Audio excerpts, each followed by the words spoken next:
नमस्कार, राधा की आवाज में स्वागत है आपका। आज की कहानी है बंटवारा। एक घर में 3 भाई और एक बहन थी। बड़ा और छोटा पढ़ने में बहुत तेज था। उनके माँ बाप उन चारों से बेहद प्यार करते थे, मगर मझले बेटे से थोड़ा परेशान से थे। बड़ा बेटा पढ़ लिख कर डॉक्टर बन गया, छोटा भी पढ़ लिख कर इंजीनियर बन गया, मगर मझला बिल्कुल आवारा और गंवार बन के ही रह गया। सबकी शादी हो गई।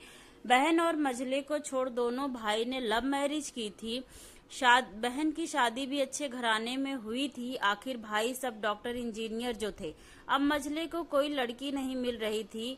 बाप भी परेशान, माँ भी परेशान। अब बहन जब भी मायके आती सबसे पहले छोटे और बड़े भाई से मिलती, मगर मझले से कम ही मिलती थी, क्योंकि वह न तो कुछ दे सकता था और न ही वह जल्दी घर पे मिलता था। वैसे वह दिहाड़ी मजदूरी करता था, पढ़ नहीं सका तो नौकरी कौन देता। मझले शादी किए बिना बाप गुजर गए। माँ ने सोचा कहीं अब बंटवारे की बात ना निकले, इसलिए अपने ही गांव के एक सीधी सादी लड़की से मझले की शादी करवा दी। शादी होते ही न जाने क्या हुआ कि मझला बड़े लगन से काम करने लगा। दोस्तों ने कहा, ए चंदू आज अड्डे पे आना। चंदू, आज नहीं फिर कभी दोस्त।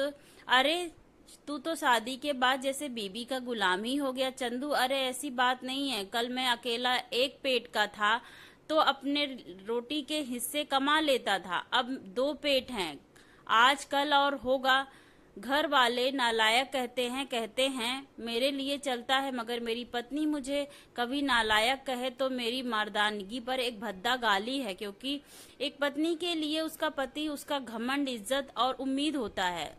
उसके घर वालों ने भी तो मुझ पर भरोसा करके ही अपनी बेटी दी है होगी, फिर उसका भरोसा कैसे तोड़ सकता हूँ। कॉलेज में नौकरी की डिग्री मिलते ही और ऐसे संस्कार माँ बाप से मिलते हैं।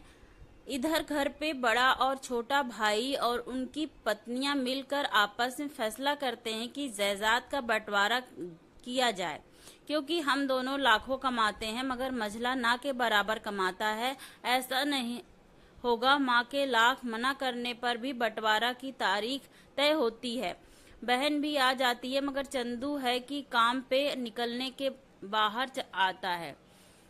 उसके दोनों भाई उसको पकड़कर भीतर लाकर बोलते हैं कि आज तो रुक जा, बंटवारा कर ही लेते हैं। वकील कहता है, ऐसा नहीं होता, साइन करना पड़ता है। चंदू, तुम लोग बंटवारा करो, मेरे हिस्से में जो देना है दे देना। मैं शाम को आकर अपना बड़ा सा अंगूठा चिपका दूंगा पेपर पर। बहन, अरे बेवकूफ, तू गंवार का गंवार ही रहेगा। तेरी किस्मत अच्छी है कि तू इतनी अच्छे भाई और भैया मिले हैं। माँ, अरे चंदू आज रुक जा, बंटवारे में कुछ 10 बीघा जमीन में दोनों भाई 5-5 रख लेते हैं और चंदू को पुश्तैनी घर दे देते हैं। तभी चंदू